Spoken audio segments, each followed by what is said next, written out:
নমস্কার, আপনারা দেখছেন সংবাদ সোমালিয়া। এই মুহূর্তে আপনারা দেখতে পাচ্ছেন গোঘাটের বিজেপি প্রার্থী প্রশান্ত দিগারের সমর্থনে গোঘাটের রতনপুরে ইতিমধ্যে পৌঁছেছেন বিজেপির রাজ্য সভাপতি শ্রমিক ভট্টাচার্য। তিনি এই মুহূর্তে রোড শো করছেন। সামনের সামনে কিন্তু একেবারে মেয়েরা, দেখাচ্ছি ছবিটা সরাসরি সংবাদ সোমালিয়ার লাইভে।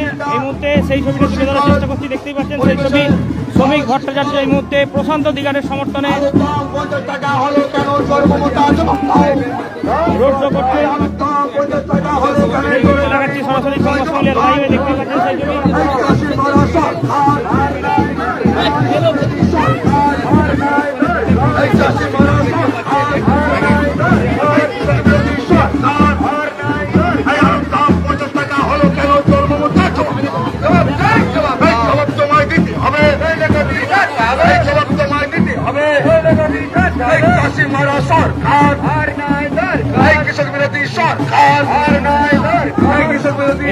সেই ছবিটা তুলে ধরার চেষ্টা করছি সরাসরি সংবাদ সোমালিয়ার লাইভে। সেই ছবিটা দেখাচ্ছি।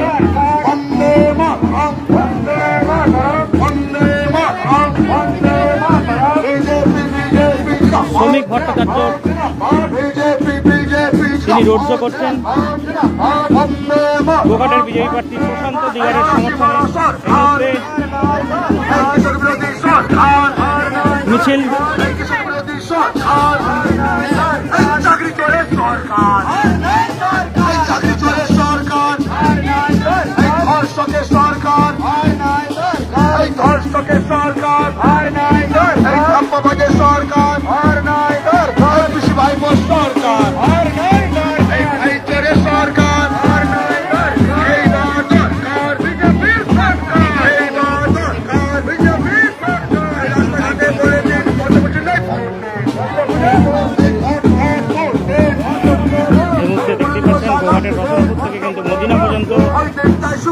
রোড শো হবে। তারপর কিন্তু ওখানে একটি পথসভা অনুষ্ঠিত হবে। সেই ছবিটা আমরা সরাসরি লাইভে তুলে ধরবো। এই মুহূর্তে দেখতে পাচ্ছেন রতনপুর থেকে কিন্তু রোড শো শুরু হয়ে গেছে। প্রথম সারিতে কিন্তু একবার মহিলারা আছেন।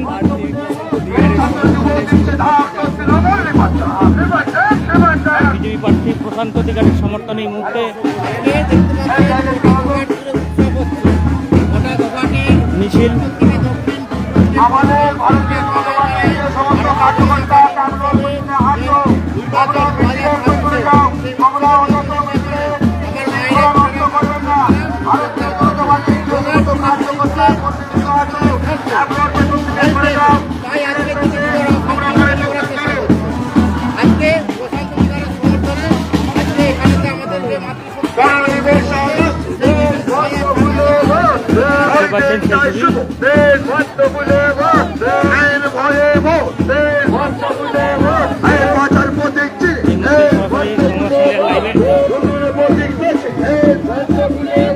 বলছি কত মানুষ হবে, কত মানুষ এখানে এই মুহূর্তে দেখতে পাচ্ছেন? কয়েক হাজার মানুষ, কয়েক হাজার মাতৃশক্তি মহিলারা আমাদের ভারতীয় জনতা পার্টির মিছিলে অংশগ্রহণ করেছেন। বিভিন্ন প্রত্যন্ত গ্রাম থেকে এসেছেন। মায়েরা এসছেন পরিবর্তনের ডাক নিয়ে। এই 2026-এ পরিবর্তন হবে। বাংলা তৃণমূল কংগ্রেসের যে সরকার চলছে, এই সরকারটা বাংলা থেকে পরিবর্তন হবে। এই মমতা বন্দ্যোপাধ্যায় তৃণমূল কংগ্রেস চোরের রানীর সরকার। এই মায়েরা প্রশান্ত দাকে গোঘাট থেকে জেতাবেন, জিতিয়ে কলকাতার মৌসুমে পাঠাবেন এবং তৃণমূল কংগ্রেসকে গোঘাট থেকে তাড়িয়ে সরাবেন।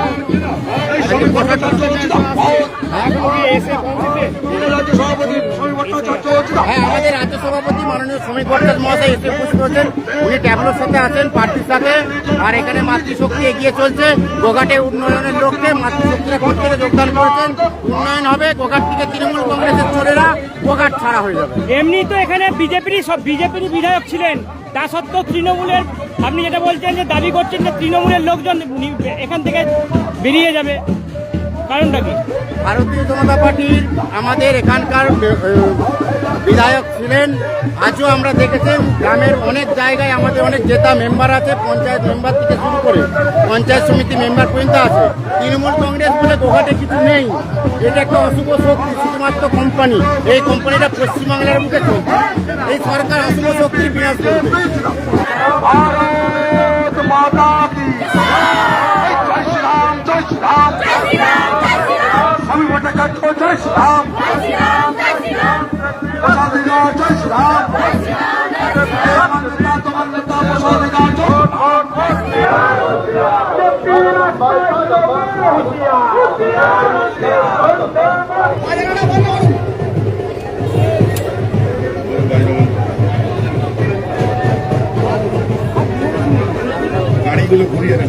যারা বাজনা বাজাচ্ছেন একটু ওটা বন্ধ করে দিন, একটু বন্ধ করে দিন, বাজনাটা একটু বন্ধ করুন,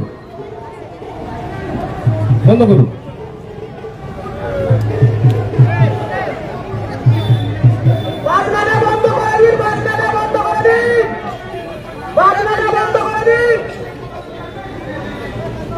নমস্কার।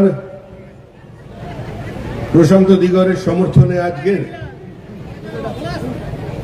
আমাদের এই পদযাত্রা এবং সর্বশেষে বিজয় সংকল্প সভায় উপস্থিত আমাদের প্রার্থী, আমাদের জেলা সভাপতি এবং এখানে আমাদের সমস্ত কর্মী বন্ধুরা, নির্বাচক মন্ডলী, মা ও বোনেরা, দেখুন এই মুহূর্তে আমাকে আবার মেদিনীপুর জেলায় চলে যেতে হবে। দীর্ঘ বক্তৃতার কোনো অবকাশ নেই। আমরা গৌহাটে আগেও জিতেছি, গৌহাটের মানুষ আমাদের আশীর্বাদ করেছেন এবং এই নির্বাচন আমাদের কাছে জেতা হারার নির্বাচন নয়। এই নির্বাচন গৌহাট বিধানসভা কেন্দ্রে ভারতীয় জনতা পার্টির মার্জিন বাড়ানোর নির্বাচন। সারা পশ্চিমবঙ্গের মানুষ তৃণমূল কংগ্রেসকে প্রত্যাখ্যান করেছে। পাহাড় থেকে সাগর পর্যন্ত তৃণমূল কংগ্রেস নেই। দার্জিলিং এ তৃণমূল নেই, আলিপুরদুয়ারে তৃণমূল নেই, কুচবিহারে তৃণমূল নেই, জলপাইগুড়িতে তৃণমূল নেই, 2 দিনাজপুরে তৃণমূল কংগ্রেস নেই। আর একদম সাগরের কাছে চলে আসুন, পূর্ব মেদিনীপুরে মাতঙ্গিনীর ভূমিতে তৃণমূল কংগ্রেস নেই। তৃণমূল কংগ্রেসকে বাংলার মানুষ প্রত্যাখ্যান করেছে, কারণ তৃণমূল কংগ্রেস মানুষের বিশ্বাসের সঙ্গে প্রতারণা করেছে। 2011 সালে যিনি আমাদের সামনে দাঁড়িয়ে বলেছিলেন, আমি মানুষকে ভয়মুক্ত করে দেব, কোনো বাইক বাহিনী থাকবে না, থান কাপড় বিতরণ থাকবে না, মানুষ নির্ভয় গিয়ে ভোট দিতে পারবেন, আমি আমার দলের প্রতীক নিয়ে নির্বাচনে প্রতিদ্বন্দ্বিতা করব, আমি যদি পঞ্চায়েতে জয়ী হই আমি আজকে সেখানে নির্ভয়ে আমার বোর্ড গঠন করতে পারবো, সরকার কোনো হস্তক্ষেপ করতে পারবে না। কিন্তু সেই পরিস্থিতিকে সম্পূর্ণ বদলে দিয়েছে তৃণমূল কংগ্রেস। একটা রাজনৈতিক দল যারা গণতান্ত্রিক ব্যবস্থার উপরে কোনো আস্থা রাখে না, একটা রাজনৈতিক দল যারা পঞ্চায়েত থেকে শুরু করে বিধানসভা পর্যন্ত প্রায় জীবনের সর্বস্তরে একটা লুটকে প্রতিষ্ঠা করে দিয়েছে, সেই রাজনৈতিক দলকে এবারে পশ্চিমবঙ্গের মানুষ প্রত্যাখ্যান করছে। দেখুন, তৃণমূল সরকার বলে আর কিছু নেই। তৃণমূল সরকার চলে গেছে। রাজ্যের মুখ্যমন্ত্রী বক্তৃতা করে বলেছেন, যদি তৃণমূল থাকে তাহলে আপনাদের সঙ্গে আবার দেখা হবে। কারণ মুখ্যমন্ত্রী জানেন সরকার চলে যাওয়ার সঙ্গে সঙ্গে তৃণমূল কংগ্রেস দলটাও চলে যাবে। কারণ তৃণমূল কংগ্রেস কোনোদিনই কোনো রাজনৈতিক দল ছিল না। সিপিএম বিরোধিতা এবং সিপিএম বিরোধিতার মধ্যে যে রাজনৈতিক দলের জন্ম 2011 সালের পর ক্ষমতায় আসে, আজকে সেই তারা রাজনৈতিক অবস্থানকেই শেষ করে দিয়েছে। এখন আবার নতুন নাটক শুরু হয়েছে, বলছেন বিজেপি মাছ খাওয়া বন্ধ করবে। মাছ, মুখ্যমন্ত্রীর কাছে কোনো রাজনৈতিক বক্তব্য আজকে আর নেই। তৃণমূল কংগ্রেস কার্যত পশ্চিমবঙ্গের মানুষের সঙ্গে প্রতারণা করবার পর এখন মানুষের ভাবাবেগকে নিয়ে মজা করছে। তৃণমূল গৃহীত, পরীক্ষিত এবং পরিত্যক্ত। বহু মানুষ আলোচনায় বলেন তৃণমূলকে ভোট দেয় পশ্চিমবঙ্গের মহিলারা, কারণ তৃণমূল কংগ্রেস লক্ষ্মীর ভান্ডার দিয়েছে। লক্ষ্মী, আমরা গিয়েছিলাম মা লক্ষ্মীর কাছে, লক্ষ্মী দেবী তো বলছেন তো লক্ষ্মী ছাড়া রাজ্য, এসো মা লক্ষ্মী, বসো ঘরে, কি করে করবে? আরে লক্ষ্মী পুজোর দিন তো আপনারা কত সুন্দর আলপনা দেন, কত সুন্দর ভাবে ডেকে কুলো টুলো দিয়ে বিদায় করে তারপরে লক্ষ্মীকে নিয়ে আসে। লক্ষ্মী আনতে গেলে তো অলক্ষ্মীর বিদায়ের প্রয়োজন আছে, না হলে লক্ষ্মী ঢুকবে কি করে? লক্ষ্মীর ঝাঁপি খালি, ১,৫০০ উপরে উঠতে পারছে না। আমরা লক্ষ্মীর মায়ের কাছে গেছি, অন্নপূর্ণার আঁচল, মা মেয়ে পারছে না। মেয়ে বলছে মাকে একবার বলে দেখো। আমরা দলের পক্ষ থেকে মায়ের সঙ্গে কথা বলেছি, ৩,০০০ টাকা প্রতি মাসে ১ থেকে ৫ তারিখের মধ্যে সমস্ত মানুষের শিক্ষিত গ্রাজুয়েট বেকার বলছে চাকরি নাও পাওয়া পর্যন্ত ৪০ বছর তাকে দৈনিক ৫০ টাকা করে ভাতা দেবে।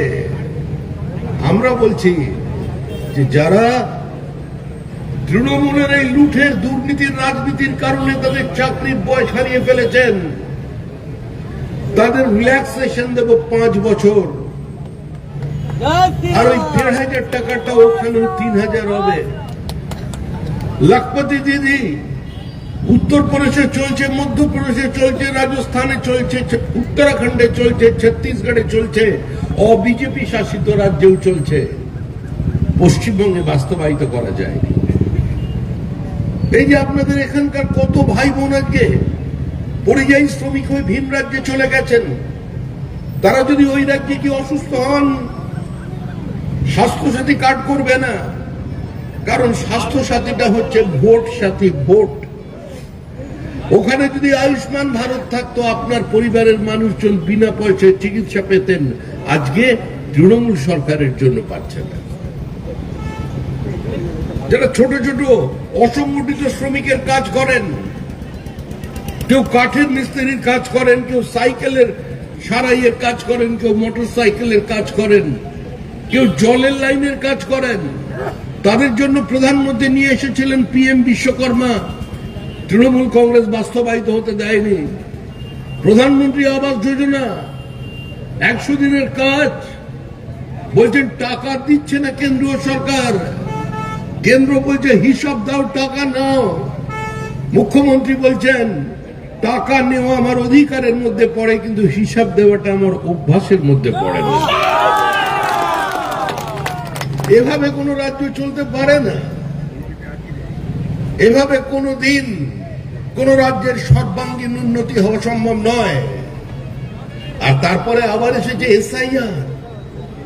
মানে ভেবে দেখুন, SIR এ তো পুরো তাণ্ডব লাগিয়ে দিয়েছে তৃণমূল সরকার।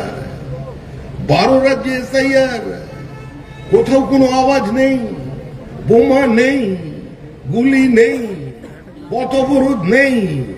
পশ্চিমবঙ্গের মাটিতে আজকে কত BDO অফিসে আগুন, রাস্তায় টায়ার জ্বালিয়ে অবরোধ। মুখ্যমন্ত্রী তো কালো কোট পরে সুপ্রিম কোর্টে পৌঁছে গেলেন। পরিণতি কি প্রত্যেকের জানা। আরে অদ্ভুত ঘটনায় তো সুপ্রিম কোর্টের জজ সাহেবও ঘাবড়ে গেছে। जिज्ञासा करছেন मैडम हुआ क्या? अरे बाप बेटे का उम्र का फासला से 10 साल, বাবা আর ছেলের বয়সের পার্থক্য 10 বছর। মানে 10 বছরে বাবা হয়ে গেছে পশ্চিমবঙ্গে। এসব ছেলেকে তো মানে রত্নগর্ভা মায়েদের 9 বছর বয়স থেকেই। দাদুর বয়স 42, নাতির বয়স 22, দুজনেই ভোটার। মহাভারতে একজন ধৃতরাষ্ট্র, পশ্চিমবঙ্গে এখন পর্যন্ত 11 জন ধৃতরাষ্ট্রের সন্ধান পাওয়া গেছে।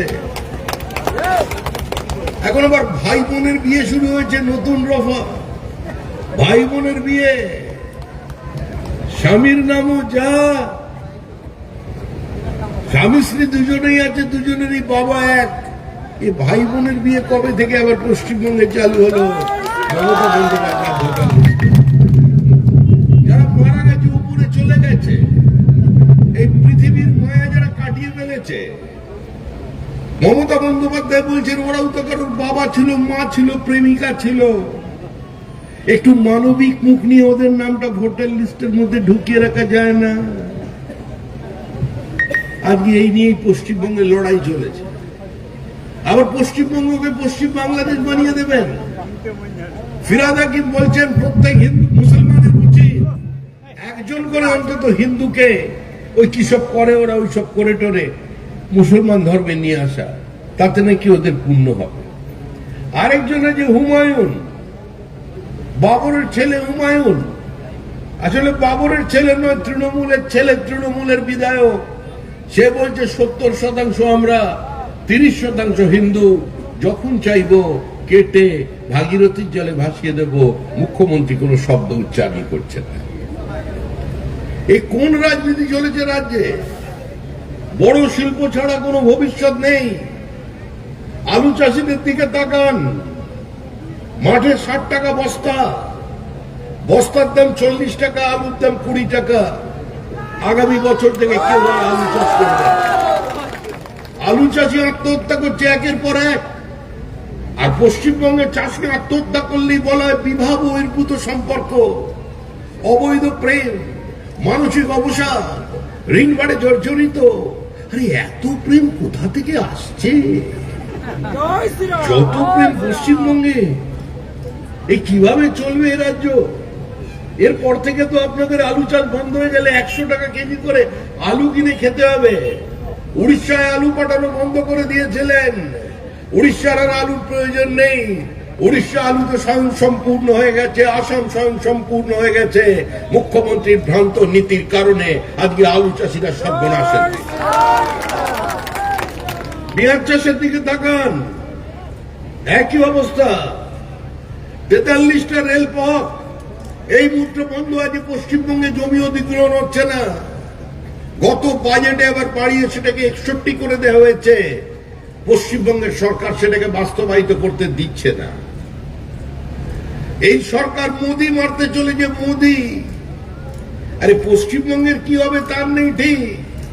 আগে তোমরা বাংলা সামলাও, তারপর তো দিল্লি যাবে। হচ্ছে পশ্চিমবঙ্গের নির্বাচন, ওনারা বলছে দিল্লিতে মোদিকে উল্টে দেব।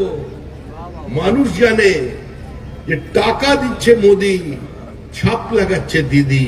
এই রাজনীতি তারা বেশি দিন চলতে দেবে।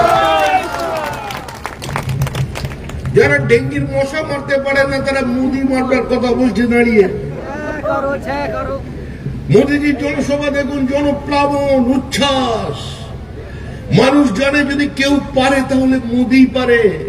কোভিডের পর থেকে 80 কোটি মানুষকে বিনা পয়সায় রেশন দিচ্ছেন নরেন্দ্র মোদী। 120 কোটি মানুষকে দুবারের জন্য ভ্যাকসিন দেওয়ার পরেও 120টা দেশের কে সাহায্য পাঠিয়েছেন নরেন্দ্র মোদী, যিনি যুদ্ধোন্মত্ত পৃথিবীর বুকে শান্তির বাণী ছড়াতে পারেন, যিনি দাঁড়িয়ে বলতে পারেন এই সময়টা যুদ্ধের সময় নয়, বুদ্ধের সময়। তিনি নরেন্দ্র মোদী। যে প্রধানমন্ত্রী ভারতবর্ষের যে কোনো প্রান্তে গিয়ে বলতে পারেন মোদি কা গ্যারান্টি, অর্থাৎ মোদির গ্যারান্টি মানে গ্যারান্টি পুরো করার গ্যারান্টি।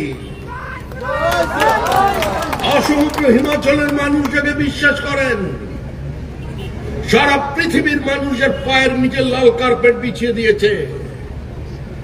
সারা পৃথিবীর এই অর্থনৈতিক মন্দার মধ্যে যিনি ভারতবর্ষ থেকে একটা আলোর কিরণ পৌঁছে দিয়েছেন, তিনি নরেন্দ্র মোদী। আজকে তার জন্য আমরা আপনাদের কাছে এসেছি। কিন্তু মনে রাখবেন, আমি সমস্ত বামপন্থী কর্মীদের কাছে আহ্বান জানাচ্ছি, যারা অত্যাচারিত, নিপীড়িত, আক্রান্ত তৃণমূল কংগ্রেসের আমলে, আপনাদের সঙ্গে আমাদের রাজনৈতিক বৈরিতা আছে, কিন্তু পশ্চিমবঙ্গটা পশ্চিম পাকিস্তান হতে চলেছে। আজকে যদি রাজ্য না থাকে, মাটি না থাকে, তৃণমূল থাকবে না, বিজেপি থাকবে না, কংগ্রেস থাকবে না, সিপিএম থাকবে না। তাই দলের পতাকাটা শ্রদ্ধার সঙ্গে বাড়ির ওপরে কিছুদিনের জন্য রেখে দিন, আর মতাদর্শটা হৃদয়ে রাখুন। এবারের নির্বাচনকে তৃণমূল কংগ্রেসকে সরিয়ে দিন। আমি তৃণমূল কংগ্রেসের তৃণমূল স্তরের কর্মীদের কাছে আহ্বান জানাচ্ছি, যাদের বাড়িতে কেউ সরকারি চাকরি কেনেননি, যারা চাকরি বিক্রির মধ্যে যুক্ত নয়, যারা সিন্ডিকেটের সঙ্গে যুক্ত নয়, যারা দীর্ঘ 15 বছরে কোনো ক্ষমতার অমৃত রস পান করেননি, যাদের বিরুদ্ধে দুর্নীতির অভিযোগ নেই, যারা অপ্রাসঙ্গিক মমতা বন্দ্যোপাধ্যায়কে নিজেদের ঘাম রক্ত দিয়ে দেওয়ালে কাশফুল একে প্রাসঙ্গিক করে রেখেছিলেন। সেই তৃণমূল কংগ্রেসের কাছে আমাদের আহ্বান, পশ্চিমবঙ্গের স্বার্থে, পরবর্তী প্রজন্মের স্বার্থে এবার এই সরকারটাকে বিদায় দিন। কারণ এই সরকার পশ্চিমবঙ্গ রাজ্য সরকার নয়, এটা তৃণমূল সরকার, এটা রাজ্য সরকার হয়ে উঠতে পারেনি। আর এটা সমস্ত তৃণমূলীদের মালিকানার উপরে নেই, এটা ব্যক্তিগত একটা কোম্পানির সরকার। এই সরকারকে ক্ষমতায় টিকিয়ে রাখা যাবে না। এরপরেও দেখবেন আপনি হঠাৎ কিছু সিপিআইএম আর তৃণমূল অন্ধকারে একে অন্যজনকে দেখছে। পাড়ার একটু গলিতে রাত্রি বাড়লেই দেখবেন তৃণমূল ডাকছে সিপিএম কে, এই এদিকে এসো, এসো।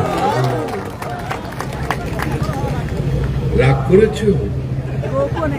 আমরা তো অনেক ঘর বাড়ি ভেঙেছি 15 দিন, তোমাদের পার্টি অফিস ঘুরিয়ে দিয়েছি 15 বছর। এখন বিজেপি কে আটকাতে হবে, নো ভোট টু বিজেপি। দয়া করে এসবের মধ্যে যাবেন না। যা করবেন সরাসরি করবেন, চোখে চোখ রেখে করবেন। আমরা বিজেপির পক্ষ থেকে আপনাদের কাছে এসেছি আহ্বান জানাতে, এই অঞ্চলের মানুষের কাছে সরাসরি প্রশান্ত দিগারের জন্য ভোট চাইতে।